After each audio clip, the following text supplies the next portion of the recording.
Good morning, everyone.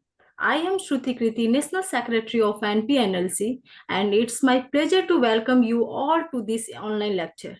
I would like to introduce our distinguished guest and also acknowledge the esteemed leadership of our National President, Advocate Jayaprakash Somani. NPNLC began its journey in 2022 under Advocate Jayaprakash Somani's leadership. With over 3 decades of experience, he is renowned advocate at the Supreme Court of India, author and legal expert. His contribution to the legal fraternity are immense, and his firm JSAS has established itself as a prominent name in the legal domain. Advocate Somani's commitment to making legal services more accessible and affordable is truly commendable. His free guidance camp and literary contribution, including approximately 65 books on Supreme Court case laws, are testament to his dedication.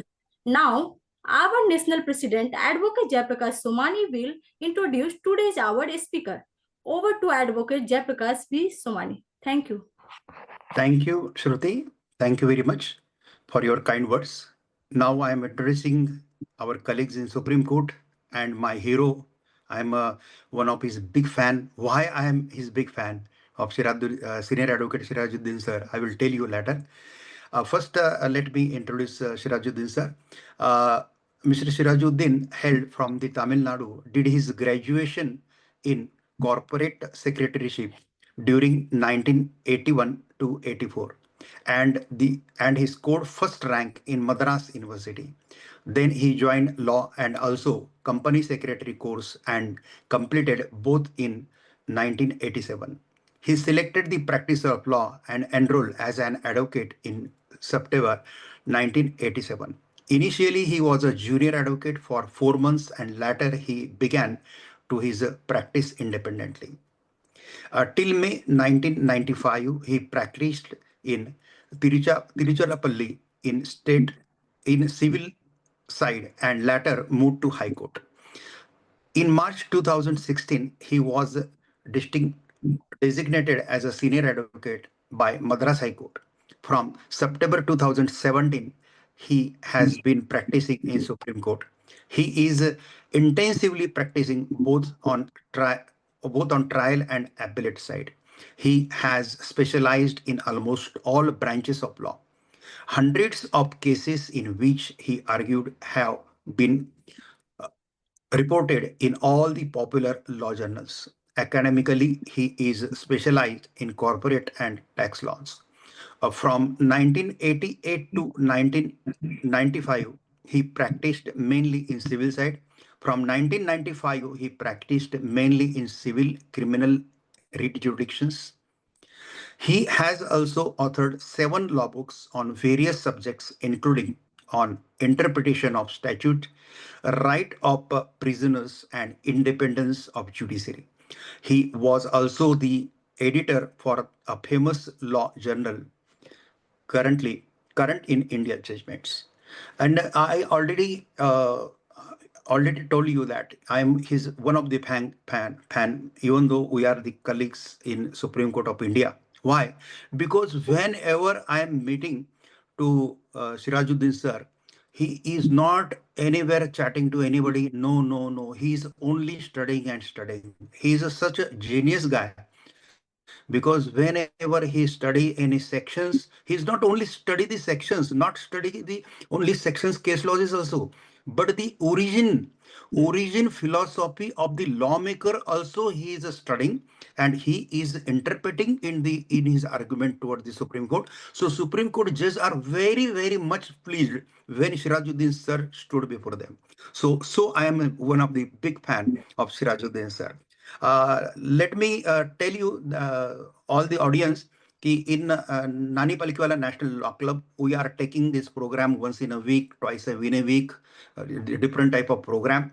And recently we have initiated online juniorship also and online internship also. Anybody from India can join internship online, and anybody from India can join juniorship also online in our organization. Number 1. Number 2, we have initiated the Nani Palkhivala Adivakta Party.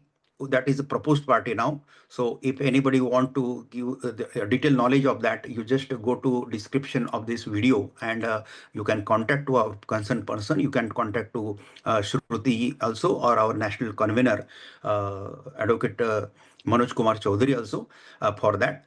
And most and last important thing is that I published a book on white collar crime. In that book, I covered more than 20 cases. And this today's lecture is very relevant to all corporates, so that they should not make any mistake while they are doing their corporate governance. So over to you, sir. Sirajuddin, sir. Now you can begin your lecture in your own way. Thank you, Mr. Jayaprakash Sumani and Madam Shruti. Because just before this Dasara vacation, when both of them met me in the Supreme Court and discussed about this lecture, I thought, all right, they are casually talking with me, and I told them that today, this day is a comfortable day, and you can choose any topic. And I forgot. In fact, I gave appointment for many programs, and today I am having many programs. Then later on, all of a sudden, though I forgot, Mr. Jayaprakash and Shruti, both of them did not forget this program, and they selected the topic and communicated. Even on receiving first communication from Shruti, I thought, all right, it is only a proposal, but they are very much sincere to their words. And they followed it up, and which psychologically compelled me to skip all other programs and attend this lecture. And I'm very much pleased to know the title of this program also. See, because it is a very favorite topic, not only of mine, but also Mr. Jayaprakash Somani. He has written an excellent book on this subject.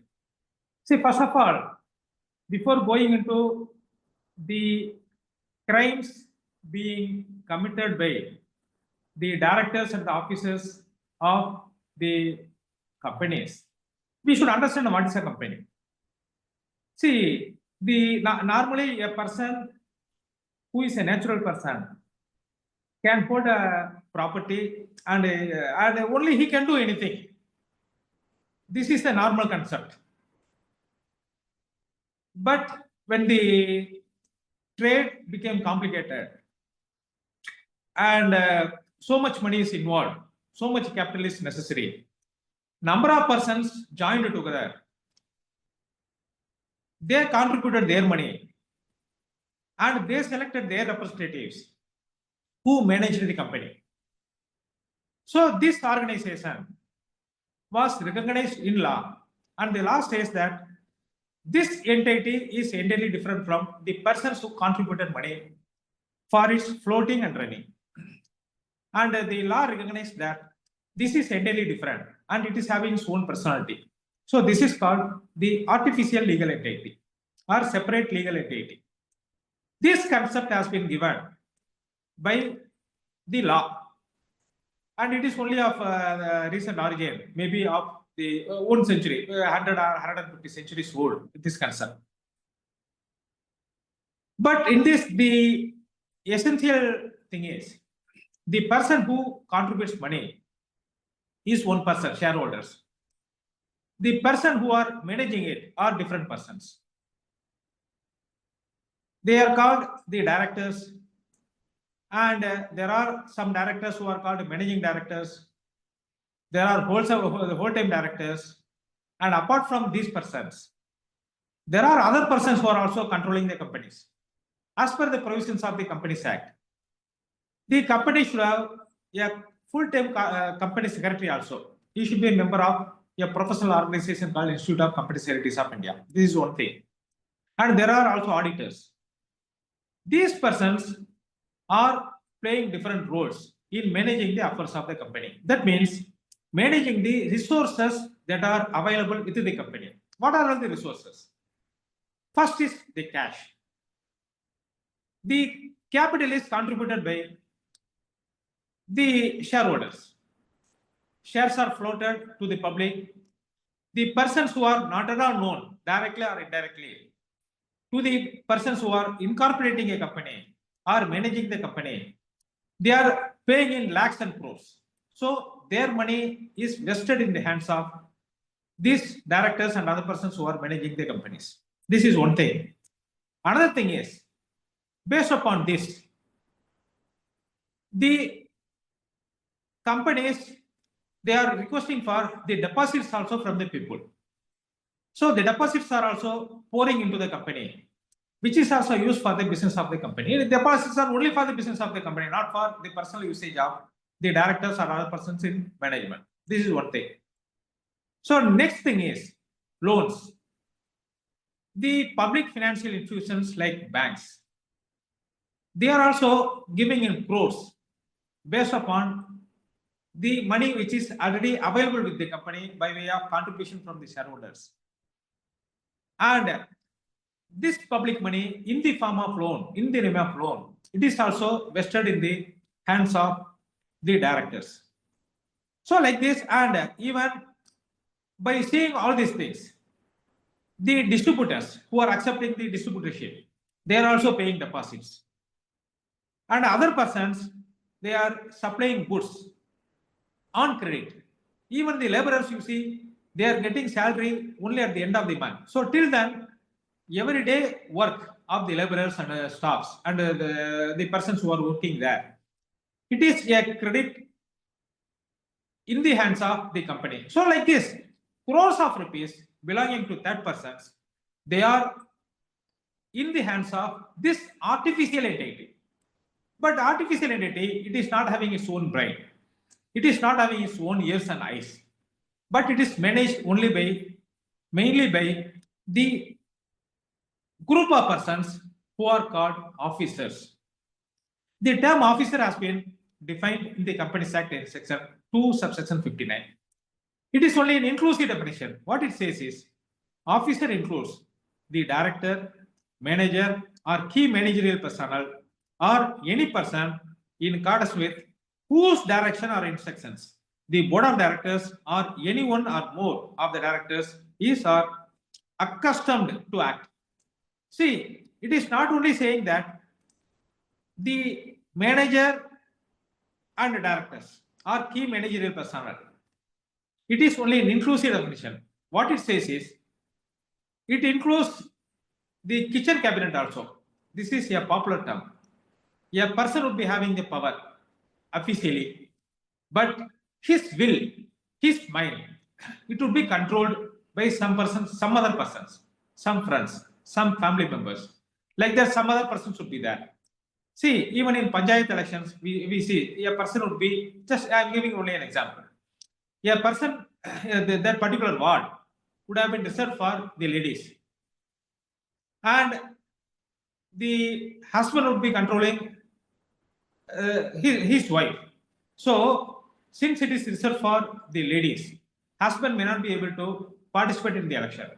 What he would do is, he would field his wife, who would not do anything directly or on her own.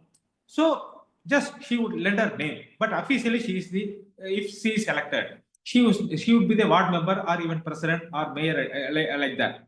But the husband who is behind, he would be the real person who would exercise the power. Like that, there are everywhere, even in our own families, in number of families, what happens? The husband is managing the business, but everything is dictated by the wife. So like this, there are some entities, there are some persons, though they are not officially vested with power, they are exercising the power by giving instructions to the person who is officially having the power. So this definition of officers, it specifically says, in accordance, any person in accordance with whose direction or instruction the board of directors or any one or more of the directors is accustomed to act. So when a third party is having the power and he is regularly giving instructions, then automatically and that instructions are obeyed, then that person is also coming within the term officer, and whatever the consequences for mistake or even fraud that is being committed, those persons can also be prosecuted. This is one aspect. Another aspect is, you see, there is a concept called one-man company. In a company, though it is a public limited company, what it says, minimum 7 shareholders should be there. Then it is a public limited company. The act is not saying that how many shares a person can have. Even a person who is purchasing one share, he is a shareholder. But maximum number of shares, there is no limit. Except in banking companies, there is no limit so far as other companies are concerned. So, a person, suppose you take for example, a company is there. I am holding 99% of shares, and there are remaining 1%. These shares are being held by some 7 or 8%, even 10%. Each is holding 1 share, 2 shares, 10 shares, 100 shares, like that. Only 1% is spread over to others. So, suppose I can become a director, I can become anything because I'm having a voting right. But I don't want. I want to keep away. What I'm doing is I'm selecting some persons. All right, you be the director, you be the managing director, you be the manager. Like that I'm saying. They are also willing. And they are appointed. Once they are appointed, they would be at my mercy, because at any time, because of my shareholding, what I can do is I can initiate a motion for the purpose of removing them from the post. And once it is floated, then automatically, because of my shareholding, they can be definitely removed. So they are fully at my mercy for the purpose of continuing in the post.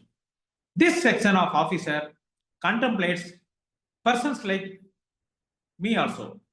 So before understanding the whole other issues, this definition of officer is very much important, because this includes not only the person who is actually in power, but also the person who is holding the power and who is capable of exercising the power and actually exercising the power. This is one thing. Now we come to the topic that the white collar crimes. We know what is white collar crimes. Crime is a crime. But for the purpose of understanding, we have to understand what is white collar crime. See, a person who is causing injury to the body, like assault, causing hurt, or even killing a person. These are all injury to the person, body of a person directly. This is one thing. Another thing is, a person who is in some other place, he is handling the properties, he is handling the cash. Those persons, they are concealing everything, just manipulating the accounts, manipulating the records. By manipulating the accounts, by manipulating the records, or by words, without creating any direct evidence, what they are doing is they are causing injury to the assets of the third parties.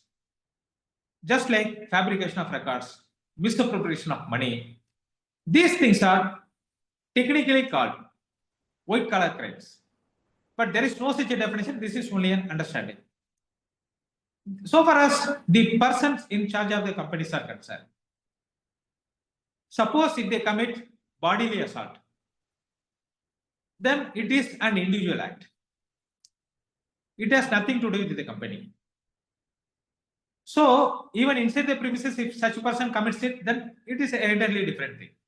But so far as the white collar crimes are concerned, how they are committing is, the shareholders who are spread over throughout the world, now it is globalized, investment is globalized. Even the companies or entities who are in foreign countries, they are coming and pouring their money in the companies situated in our country or in other countries. This, and after investing this much, why they are investing? They are having a hope that the object of the company the area in which it is operating, it is profitable. It will give them good return. The value of their investment would go up, and they would also get good return by way of dividend, like that. And the persons who are managing the affairs of the company, like directors, managing directors, they are good persons. They would discharge, or they would keep up the faith which the investors are having in them. So only with that hope, these persons are investing or pouring their money in the company. Otherwise, suppose we know even the properties. Suppose in a particular place, law and order is very worst. Nobody would come to buy it. And suppose if we go to purchase that property, by citing the law and order problem, the absence of security, what we would do? No, I cannot buy it. Suppose if the price you are telling 1 crore, all right, I will pay some 10 lakhs or 50 lakhs. If you are willing, you give it. Otherwise, leave it. Like that, it would be a bargaining power. Like that, suppose these directors are not at all honest, and they are having bad reputation, nobody would be coming forward to invest their money. The basis on which they are investing their money is the faith the people are having, the investors are having, or even the persons who are giving deposits, giving credit, they are having in the honesty and integrity of the persons who are called officers under the company side. Now, normally, a person of integrity, just like Mahatma Gandhi, no law is required. If he says any particular word, he would honor it. Law is not at all needed. Law would be only in the book. But we know what happens practically. Some persons are honest only because of their fear for law. Suppose law is not there, they would be prepared to do anything. Like that, number of people. Now, the world has become materialistic. When the world has become materialistic, the people are prepared to do anything for the purpose of gaining money. Now the impression has gained that I can do anything and everything. I can escape if I have money. This impression is gaining ground, and in these situations, suppose if this situation is prevailing everywhere, what would happen is the persons who are having money and willing to invest, they would not come forward to give their money. Suppose there are no investors, suppose there are no person to give money, then the trade would not flourish.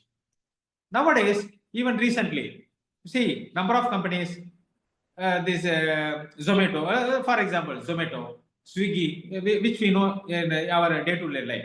These companies came to the public by way of issue of shares. Suppose the legal framework in enforcing this honesty and integrity is not good, then what the investors would think, oh no, these companies are good companies. Suppose something happens, what would happen for my money?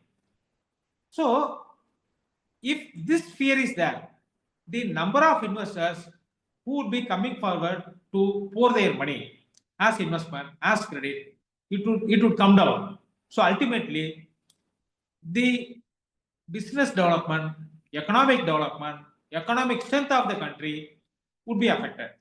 So only to avoid all these things, in order to see that the country flourishes economically, all businesses are growing. With that aim in mind, a stringent company law has been enacted in the last decade, 2012. Now we see, main thing is white collar crime.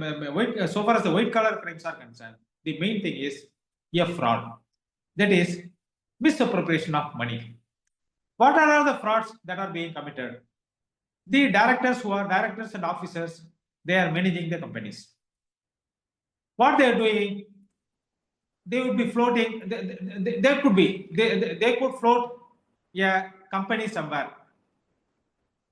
This company with which the funds have been poured by the public, they may be in need of some goods. These goods may be of different grades, high grade, low grade, very poor quality, or even this scrap. Suppose the high grade A1 quality, the goods is 100 rupees per kilogram. B quality, 190 rupees per kilogram. What these directors can do, suppose if they want to cheat, what they would do is, all right, they would place order for A grade goods with the company in which they are having direct financial stake, and they would supply from that company. They would take from that company, their own company, of B grade goods, but payment would be of A grade goods. So this 10 rupees would be difference, and they would be taking apart from the regular profit. Like this, number of frauds are being committed, and the depositors, they are getting some kind of rating grading from the rating companies. After accepting the deposits, they may not repay the deposit or interest.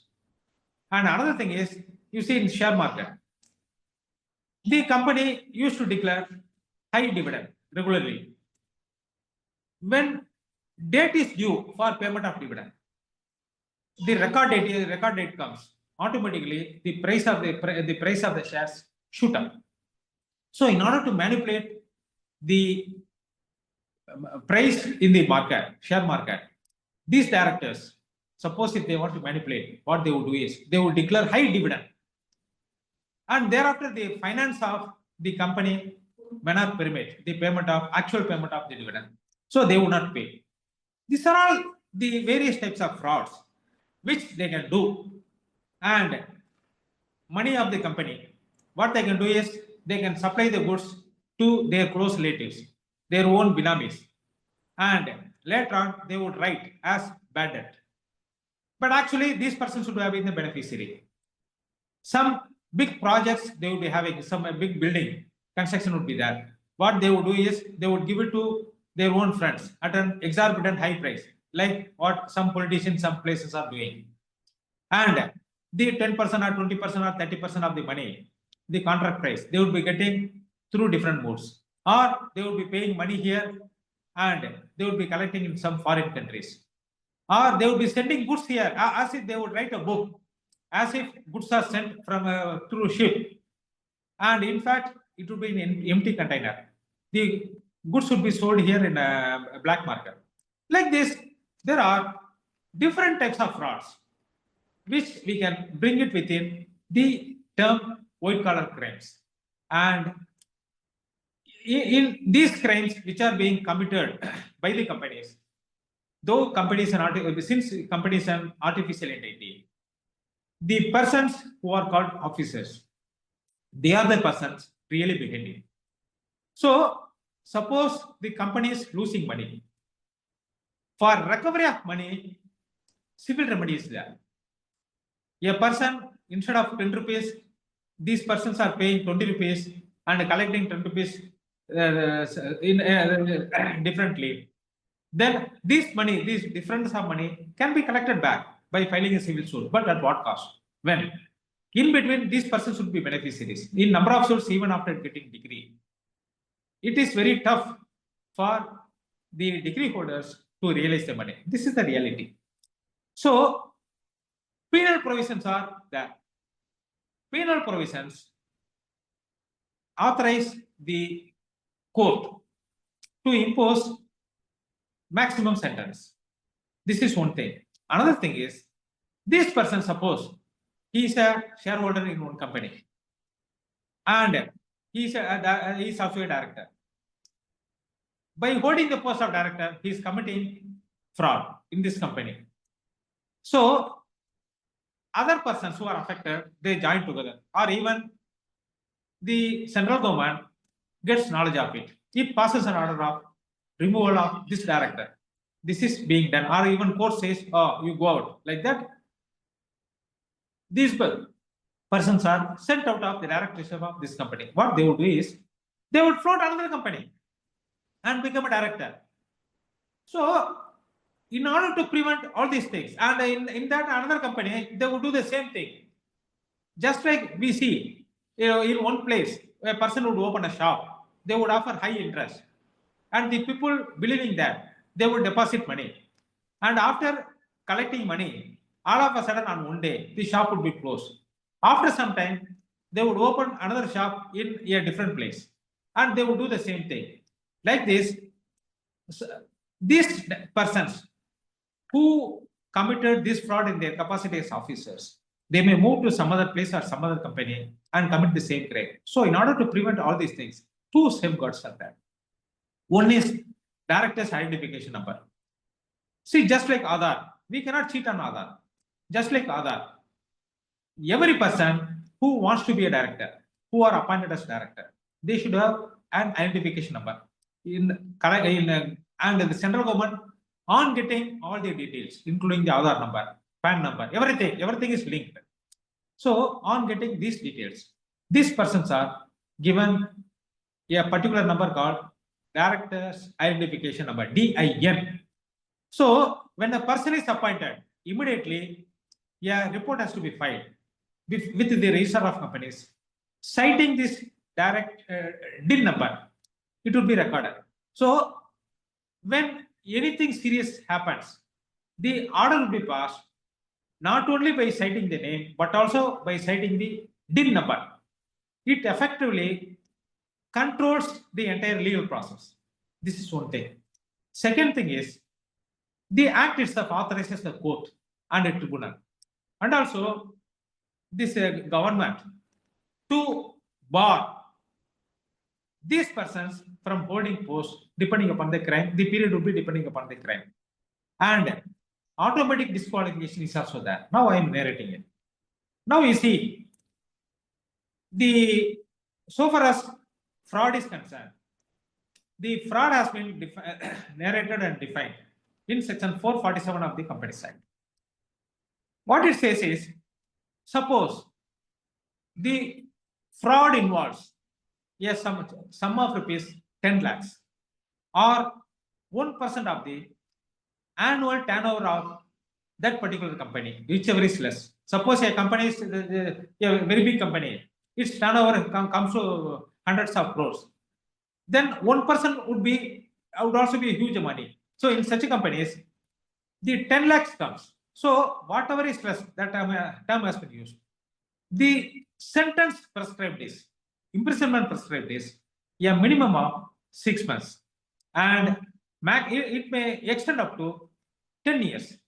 So, but there is no provision in this act which authorizes the court to come down below the minimum sentence. So minimum sentence is 6 months. See, there are some provisions of in some statutes which grants power to the court to impose less than the minimum sentence by giving special reasons.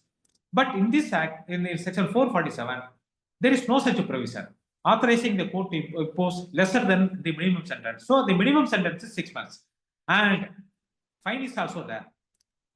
Minimum fine is the amount involved. Suppose a person cheats or commits this kind of misappropriation of 1 crore, or even if we take 1,000 crores, the fine would be a minimum of 1,000 crores. This is the minimum amount. Maximum amount is 3 times the amount. So a fine amount, suppose if a fine is not paid, automatically default sentence is there. This default sentence would be in addition to the main sentence. He should be there, and some persons should be thinking, what is that?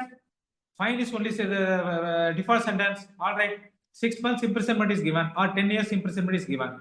We would undergo 10 years and default sentence 1/4 of the total sentence, 2.5 years. So 2.5 years you would be there. There will be some kind of remission. So after being there for about 8 years, 9 years, 10 years like that, we would come out, but this huge money is there.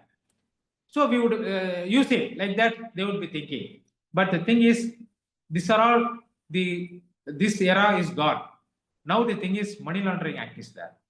This Money Laundering Act, which says that the object of crime, the money earned in crime, wherever it is, it can be traced, and whoever holds it, they are also equally liable, and for which these persons are not at all entitled for bail.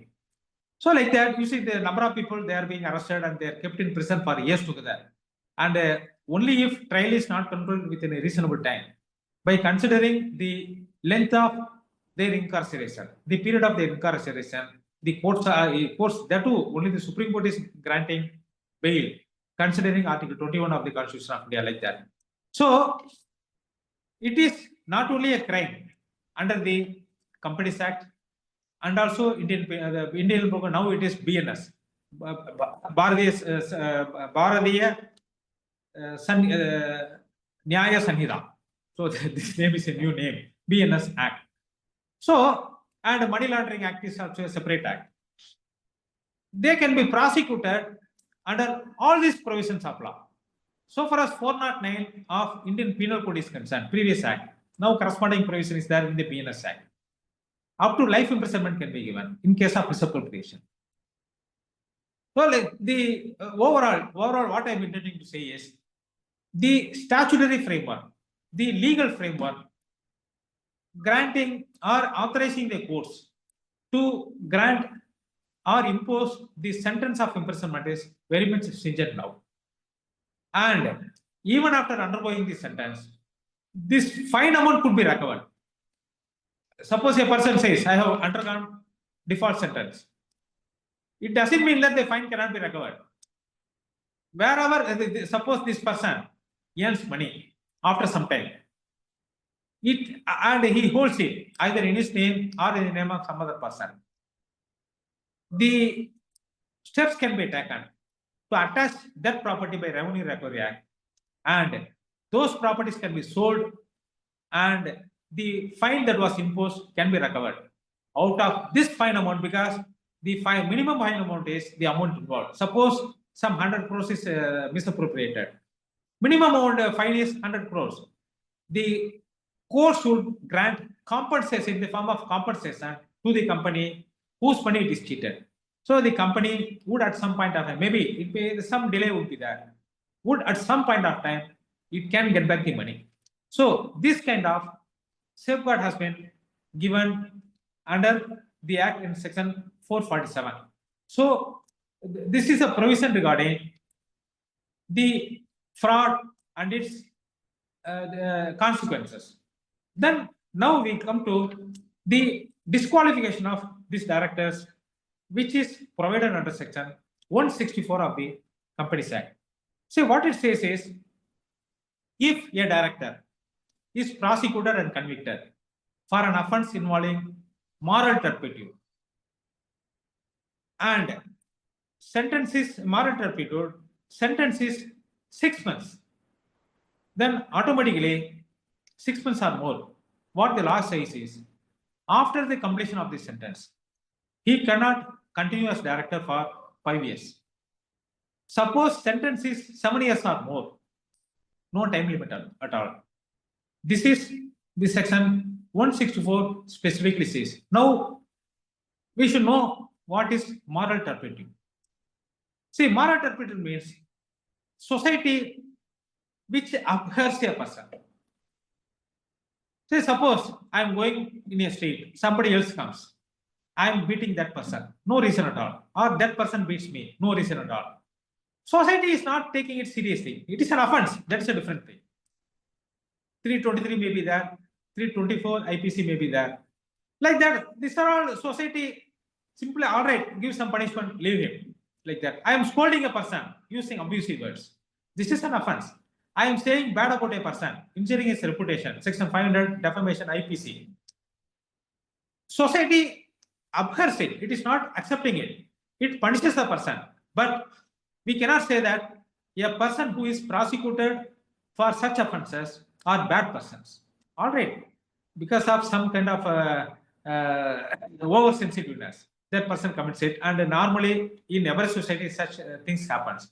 So these are all the things which is not included within the term moral turpitude. But see, a person commits some offences which the society says he is a very bad person, he cannot be believed, he should not be in the society. How we can believe a person? That those offences are called moral turpitude. You see a case of theft. A person who is a thief, nobody would accept, even if he commits only one offence. of theft or pocket picking. We are going in a street, somebody comes, he dashes, he takes away some money from our pocket without our knowledge, pickpocket. Even if it is 1 rupee, it shows the nature and character of that person. A person who is working in a company, he writes false entries, he makes false entries, he takes away the money by way of misappropriation. A person working as in a bank as a manager, the jewels, they are being pledged. After pledging, what he says is, what he does is, then those jewels are being taken and it is replaced with other duplicate jewels. So crimes like this, the society thinks, the society gets along.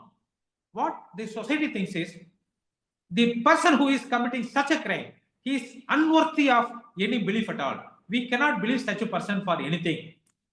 So even a person who is committing a murder, very heinous offense. Murder is a very heinous offense. Nobody can tolerate it. But a person who is going in a road, he just commits accident. A person dies. It is not moral turpitude. It normally happens. All right, what he can do, a little bit negligence is there. But a person causing murder, it is a heinous crime. So crimes like this are taken by the judiciary as offences involving commission of moral turpitude. So in such cases, suppose a person is given sentence of 6 months or more. Suppose if it is less than 6 months, the act is not saying. See, a person commits theft, he is taken to the court, just 3 months imprisonment. It is a moral turpitude. But so far as disqualification is concerned, the act is not saying anything. It is not debarring. But imprisonment should be, it is 6 months minimum. In case of 6 months imprisonment or more, he is debarred for 5 years from the date of completion of the sentence. So suppose 6 months means after 5.5 years, he can become a director. In any company, not only this company, in any company. Then in case of 7 years of imprisonment or more, it's a lifetime ban. And another thing is, suppose I told you just now that a person commits a theft and he is sentenced only 6 months, only 3 months or 4 months, less than 6 months. This provision is not directly barring, but the courts are having power. Even this NCLT tribunal is having power to say that this person is not fit. So inherent power has been given to the courts and tribunals to say that a person is disqualified in holding the post of director or officer of the company. So this power has been given. So in proper circumstances, in proper cases, the court should be, even in the absence, even if he is not coming within this threshold limit of 6 months, a person can be debarred from occupying the post. And another thing is, I told you previously about the failure of repaying the deposit or interest, or the companies are issuing debentures. Debentures are not renewed. The interest accepted over the debentures, offered over the debentures, they are not paid, or dividend is declared, they are not paid. What happens is, it is also a case of indirect fraud. It may not be a direct fraud. Money would be within the company, but these persons are not misappropriating. But what happens to how the people are cheated? I am investing my money as deposit. I am purchasing the shares by giving my money. They are not repaying the money. They are not repaying the interest. See, the persons nowadays in online channels, in YouTube channels, the people are advising you park your retirement money in bonds. You park your retirement money in debentures. You park your retirement money in deposits. With what purpose? The interest they are offering is a little bit more than what they would be getting from the banks. So it would be a little bit helpful to them, helpful to the pensioners, helpful to the senior citizens, helpful to the other people. But after getting money, after getting this floating debentures, if the interest is not paid, or after declaring the dividend and manipulating or influencing the share market, the dividend is not paid, then what is the consequence? It can be recovered, that is one thing. But what the law says is, if this money, either interest or principal or this dividend, if this money remains unpaid for 1 year or more, then the officers of the company, especially the directors, they are taken as removed from the post and they cannot hold the post for 5 years. So this qualification is there. So the Companies Act, in order to ensure that the business environment in the country is comfortable for flourishing of the economy, it has made adequate safeguards in theory, but in practice, what happens is there are some kind of delays in the judiciary. See, a case is prosecuted, person is absconding. Without the presence of the person, trial cannot proceed. So the conviction would take a long time. And courts, they are burdened with huge arrears. So the trial may take a long time to address all these things. What happens is, the one provision has been made in the Companies Act. Special courts provision is there. Section 436 of Companies Act specifically provides for the establishment of special courts. Special courts are not uniform or are not applicable for all.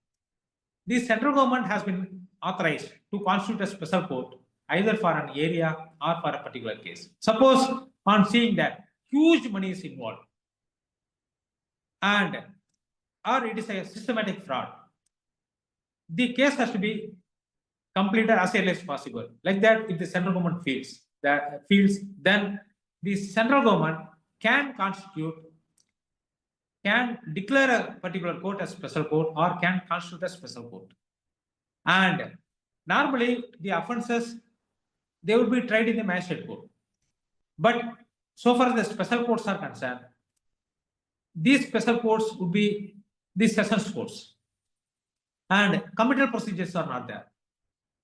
The magisterial power has been given to the special courts in spite of the fact that the sessions court are decided as a special courts. And if any appeal has to be preferred, the appeal can be only to the High Court, not to any other court. Like that, in order to address the delay, this special courts provision has been given, and in order to prevent the accumulation of cases, the central government has been authorized to selectively form special courts, not for all cases. So this is a very good provision incorporated in the present Companies Act. And another thing is that a person commits an offense and he is convicted. Later on, see, he is imposed a lesser imprisonment, suppose 2 months, 3 months, like that. And again, there is no disqualification. Again, he commits the very same offense. For this, in case of repetition of offences, the Act specifically says that the fine would be twice the amount. Suppose, you see, in case of fraud, what it said is, suppose 100 rupees cheated, minimum fine is 100 rupees, maximum is 300 rupees. This is the provision.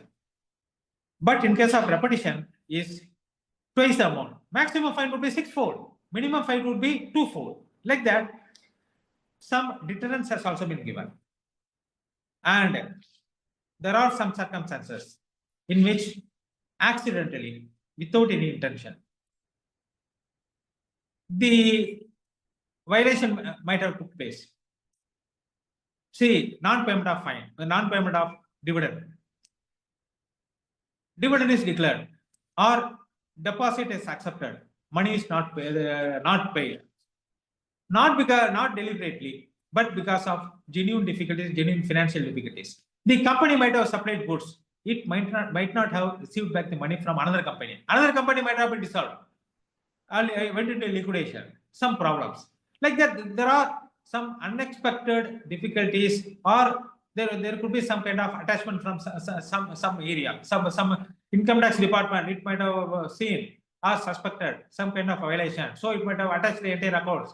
So the company might not be in a position to release the funds or release its own funds. So like this, there could be some kind of genuine difficulties. In these cases, what the Act says is, it is giving power for the compounding also, and provision for mediation is also there. So in case of minor offences, when even when the case is lodged with the court, if we opt for it, that I'm prepared for compounding it, kindly compound it because it is not beyond that. But compounding can be permitted only in a case where compulsory fine is not provided. Suppose if any provision says for the offence, there should be a minimum sentence. I told that in case of fraud, 447, 10 lakhs or more. Minimum fine is 6 months. Like that, minimum fine is, if minimum fine is not provided, then those offences can be compounded, and the court would compound also. And in such cases, mediation is also provided. So the Act exhaustively dealt with all aspects of white collar crimes, and it is for we people who are having good knowledge about this company law, when the parties are approaching, the aggrieved persons are approaching, to make use of these provisions and see that they are getting redressal. Thank you. Very nice. In a very lucid way, you explain all the things of the white crime, our today's subject, white collar crime. And let me add on 2 things for audience. As per the section 149 and 150 of the Companies Act, there is a provision of independent director, and this provision is for to avoid this white collar crime is there. And whoever the company who have more than 100 crore turnover, they should appoint minimum, and they are a public limited company, they should appoint minimum 50% director as independent director, who are not the promoter. Definition is given in that particular sections 149 and 150. And for that purpose, Ministry of Corporate Affairs constitute one institute of Ministry of Corporate Affairs, that IICA, that institute, and they are conducting one training program, online training program. They are giving the certificate also as independent director. Any lawyer, any chartered accountant, any company secretary can crack this examination and can eligible as an independent director.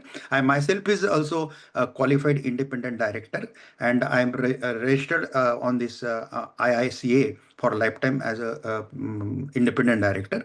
And also there is a provision in SEBI law, specifically SEBI law. Whenever any company is creating the public issues, and if to mismanagement or to miscarriage of that particular public money, public provident fund money, public IPO, that is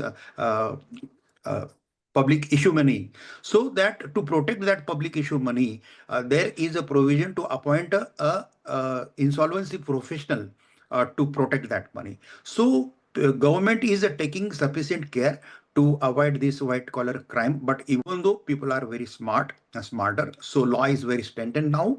How you are already listened, how Sirajudeen sir explained the crimes, what is the effect of that crimes.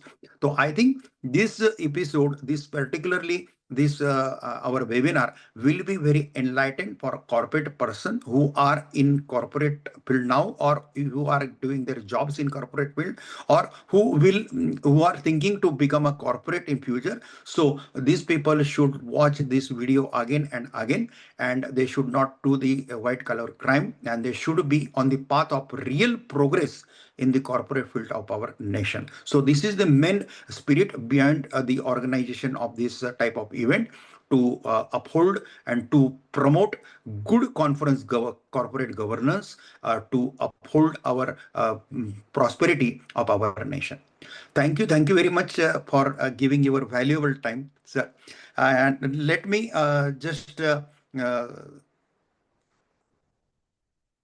put on the Shruti Kirti for vote of thanks and for further programs also. There are so many programs. You be the part of the that group, lifetime members also. You can take lifetime membership of also Nani Palkhivala National Law Club. It is very in less money. In 500 rupees, you are getting the 10 years lifetime membership, and in that more than 5 benefits are there. You can think that. And if you want to join as a free, there are free groups also there. NPNLC official 1, NPNLC official 2. These are the free group. You can join there also free. If you wish, we are doing valuable things for the nation. Then you can join as to us as a lifetime member also. You will get all these things in particular. Yeah, and in chat box, Manoj Kumar Chaudhary has just add his number also.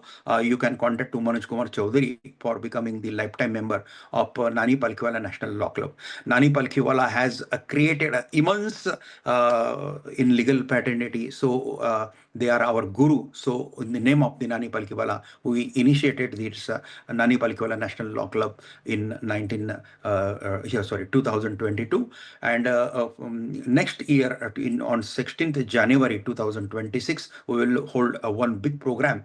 And on the occasion of the birth anniversary of Nani Palkhivala, we will organize 11 days lecture series of eminent lawyers who will manifest the legendary lawyers of our in this country who are not live today, but whose contribution is much more. So 11 days you will find 11 different lawyer speeches who will manifest the legal contributions in the field of legal India, who contributed more that like Ramjet Malani and other lawyers also who are not live today. Okay, and so such type of lawyer we will manifest it, and we will publish their books on also that, because Shruti already told you I have published more than 65 plus books, and all these books are available on Amazon and Flipkart. So this is our strivings while doing the practice in Supreme Court with 16 juniors, 6 AORs like that. But even though we want to give something to the legal fraternity of India,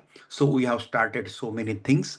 Just be a part of Nani Palkhivala National Law Club and be a part of the process of strengthening India through economical way also, and through the legal, administrative and corporate governance way also. So Shruti, just I am asking you can unmute yourself and you can conclude this session. Thank you, sir. Yep. And a heartful vote of thanks to our esteemed guest, Senior Advocate Sirajudeen, sir, for graciously accepting our invitation and delivering an enlightening lecture today. Sir, we are truly grateful for your time you took to share your invaluable knowledge with us. I'd like to extend my gratitude to our National President, Advocate Jayaprakash Somani, and the entire NPNLC team for the continuous support and guidance. To all the participants, thank you for joining us today and making this online lecture a resounding success. Thank you once again, sir, for your inspiring presence and for sharing your wisdom with us. And we are eagerly looking forward to our next online lecture series with Senior Advocate Ramakrishna Viragrahan, sir, scheduled for October 11th. And additionally, mark your calendars for October 12th, as our national convener of NPNLC, Advocate Manoj Kumar Chaudhary, has organized an online free legal guidance camp where our very own advocate Jayaprakash Somani sir will be the speaker. We hope you will join us again to continue the learning journey. Thank you. Thank you so much. Thank you, sir. Thank you. Thank you. Thank you very much.